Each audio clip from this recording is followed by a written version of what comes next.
വീട്ടിലെ മുതിർന്ന ആള് ഇത് പങ്കുവെച്ച് നമ്മൾ ഇതും കൂടി നമുക്ക് ഇതിൻ്റെ അകത്ത് ആഡ് ചെയ്ത് കൊടുക്കാം. ദോശമാവിൻ്റെ ഒക്കെ അതേ ഒരു പരുവം. ഹലോ നമസ്കാരം, ഞാൻ ക്രിസ്റ്റഫർ മുക്കാടൻ. അതായത് പെസഹ വ്യാഴാഴ്ച പുളിപ്പില്ലാത്ത ഒരപ്പം തയ്യാറാക്കാനുണ്ട്. അപ്പോൾ അതിൻ്റെ റെസിപ്പി ആയിട്ടാണ് ഞാൻ നിങ്ങളുടെ മുമ്പിൽ വന്നിരിക്കുന്നത്. നമുക്ക് ഏതൊക്കെ രീതിയിലാണ് തയ്യാറാക്കുന്നത് നേരിട്ട് വീഡിയോയിലൊന്ന് കാണാം. അതിനാവശ്യമായ സാധനങ്ങളെന്ന് പറയുന്നത് 1 കപ്പ് പച്ചരി കഴുകി വൃത്തിയാക്കി ഒരു 3 മണിക്കൂർ വെള്ളത്തിലിട്ട് വെച്ചതാണ് നമ്മളിപ്പോൾ ആദ്യം എടുത്തിരിക്കുന്നത്. അതിൻ്റെ കൂടെ ഉഴുന്നാണ് എടുത്തിരിക്കുന്നത്. ഉഴുന്നും സെയിം 3 മണിക്കൂർ വെള്ളത്തിൽ കുതിർത്ത് വെക്കണം. പിന്നെ അളവെന്ന് പറയുന്നത് പച്ചരി എത്ര എടുത്തോ അതിൻ്റെ പകുതി ആയിരിക്കണം ഈ ഉഴുന്നെടുക്കുന്നത്. നമ്മൾ ഉഴുന്നിൻ്റെ അളവിൽ തന്നെ തേങ്ങായും എടുക്കണം. ഇതിൽ ആഡ് ചെയ്യാൻ വേണ്ടി 1/2 ടീസ്പൂൺ ജീരകവും 2 വെളുത്തുള്ളി, ഒരു 5-6 ചെറിയ ഉള്ളി, നമുക്ക് പാകത്ത് ഇടാനുള്ള ഉപ്പുമാണ് എടുത്തിരിക്കുന്നത്. നമ്മൾ ആദ്യമായിട്ട് മിക്സിയുടെ ജാറിൽ ഈ ഉഴുന്നാണ് ഇട്ടേക്കുന്നത്. അത് വെള്ളത്തോട് തന്നെ ഒഴിച്ചേക്കുന്നത്.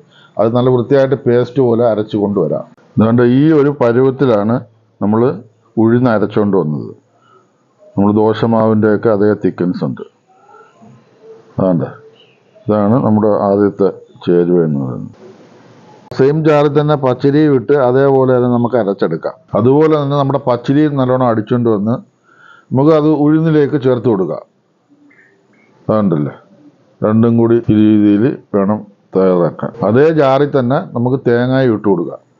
തേങ്ങയുടെ കൂടെ ജീരകവും ഇട്ട് കൊടുക്കുക. അതിൻ്റെ കൂടെ 2 വെളുത്തുള്ളിയും കൂടി ഇട്ട് കൊടുക്കുക. അതിൽ തന്നെ ചെറിയ ഉള്ളിയും കൂടി ഇട്ട് കൊടുക്കുക. അതിലേക്ക് അല്പം വെള്ളവും കൂടി ഒഴിച്ചു കൊടുക്കുക.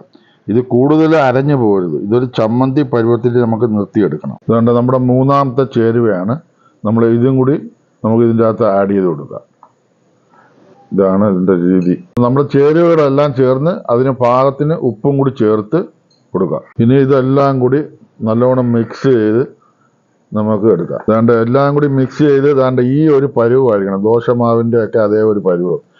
പിന്നെ ഇത് പുളിപ്പില്ലാത്ത അപ്പം തയ്യാറാക്കാനാണ്. അതായത് 2-3 മണിക്കൂറിൻ്റെ അകത്ത് നമ്മൾ എടുത്ത് അത് റെഡിയാക്കണം. ഇപ്പോൾ എല്ലാം പൂർത്തിയായി നമുക്കൊന്ന് അടച്ചു വെച്ച് ഒരു 3 മണിക്കൂർ റെസ്റ്റ് ചെയ്യാൻ വെക്കാം. ഏകദേശം 3 മണിക്കൂറായി. നമുക്ക് പാത്രം തുറന്ന് നോക്കാം. കാരണം നല്ല കറക്റ്റ് പരുവായി. എല്ലാം കൂടി ഒന്നും കൂടി ഒന്ന് മിക്സ് ചെയ്തൊക്കെ കൊടുത്ത് നമുക്ക് അടുത്ത രീതിയിലോട്ടൊക്കെ പോവാം. കണ്ടില്ല കറക്റ്റ്. അതായത് ഒരു പാത്രം എടുത്ത് നല്ലോണം എണ്ണ തൂറുന്ന കാരണം അത് അടിയിൽ പിടിക്കാതിരിക്കാൻ വേണ്ടിയാണ്. അപ്പം കറക്റ്റായിട്ട് നമുക്ക് ഇളക്കിയെടുക്കാനൊക്കെ പറ്റും. അതാണ് അതിൻ്റെ രീതി. അതുകൊണ്ടാണ് ഈ എണ്ണയുടെ ഇത് കേൾക്കുന്നത്. അപ്പോൾ അതിനുശേഷം നമ്മൾ സ്റ്റൗ ഓപ്പൺ ചെയ്തിട്ട് കത്തിച്ച് പിന്നെ ഒരു ഇഡലി കുട്ടുവം വെച്ചിട്ട് ആ പാത്രം അങ്ങനെ ഇറക്കി അങ്ങോട്ട് വെക്കുക. എണ്ണ വെച്ച പാത്രം. അപ്പോൾ അതിനുശേഷം എന്താണ്ട് നമ്മൾ ഒഴിക്കുന്നതെന്ന് പറഞ്ഞാൽ പാത്രത്തിൻ്റെ പകുതി ആവാവുള്ളൂ. കാരണം അത് വെന്ത് വരുമ്പോൾ നല്ല വൃത്തിയായിട്ട് അത് പൊങ്ങി വരാൻ ചാൻസ് ഉണ്ട്. അപ്പോൾ ഇതാണ്ട് ഇതേപോലെ ഇത്രയും മാത്രമേ ആവാവുള്ളൂ. ഇതാണ് അതിൻ്റെ രീതി. അതിനുശേഷം നമ്മൾ ഓശാന ഞായറാഴ്ചയ്ക്ക് പള്ളിയിൽ പോയപ്പം വെഞ്ചരിച്ച കിരിത്തോലുണ്ട്. അതിലൊരു ചെറിയ കുരിശുമൊക്കെ ഉണ്ടാക്കി അങ്ങനെ ഒരു സെൻറ്ററിൽ വെച്ച് പിന്നെ അത് അടച്ച് മൂടി ഒരു 20-25 മിനിറ്റോളം നമ്മൾ വെച്ചാണ് ഇത് തയ്യാറാക്കി എടുക്കുന്ന രീതി.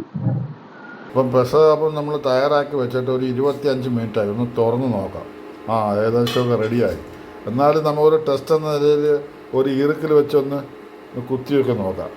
അതാണ്ട് നല്ല സ്മൂത്തായിട്ട് ഒക്കെ റെഡിയായിട്ടുണ്ട്. ഈ രീതി കണ്ടില്ല, അതാണ്ട കറക്റ്റ് പരുവായിട്ട് വന്നു. അത് നമ്മുടെ പെസഹാപ്പം റെഡിയായി. ഒരു തണുക്കാൻ വേണ്ടി ആ ഇഡലി കുട്ടുവെന്നടുത്ത് മാറ്റി നമുക്ക് വേറെ ഒരു സ്ഥലത്തേക്ക് വെക്കാം. നമുക്ക് ഇളക്കി ഒരു പാത്രത്തിലോട്ട് മാറ്റാം. അതെന്താ ഇത്രയുള്ള കാര്യങ്ങളുണ്ട്. ഈ പെസഹ അപ്പം ഉണ്ടാക്കുന്നതിൻ്റെ മുഖ്യ ഉദ്ദേശം എന്ന് പറയുന്നത് പെസഹ വ്യാഴാഴ്ച ദേവാലയത്തിൽ പല ചടങ്ങുകളൊക്കെ ഉണ്ട്. അപ്പം കുടുംബസമേതം നമ്മൾ അവിടെ പോയി പങ്കെടുത്ത് എല്ലാവരും തിരിച്ചു വന്നതിന് ശേഷം വീട്ടിലെ മുതിർന്ന ആള് ഇത് പങ്കുവെച്ച് എല്ലാവർക്കും കൊടുക്കും. ആ ഒരു രീതിയാണ് ഇന്നും ആചരിച്ചു പോകുന്നത്. അപ്പോൾ അതിൻ്റെ പശ്ചാത്തലത്തിലാണ് ഈ പെസഹ അപ്പം എല്ലാ വീട്ടിലും ഉണ്ടാക്കുന്നത്. അപ്പം ഞങ്ങളുടെ വീഡിയോയിൽ എല്ലാം വ്യക്തമായിട്ട് പറഞ്ഞിട്ടുണ്ട്. ആർക്കെങ്കിലുമൊക്കെ അറിയാമേത്തവരുണ്ടെങ്കിൽ ഈ രീതി ഒന്ന് ഫോളോ ചെയ്ത് കഴിഞ്ഞാൽ നല്ലോണം ചെയ്തെടുക്കാൻ പറ്റും. അപ്പോൾ എല്ലാവരും ഒന്ന് ട്രൈ ചെയ്യണം. എല്ലാവർക്കും ബായ്.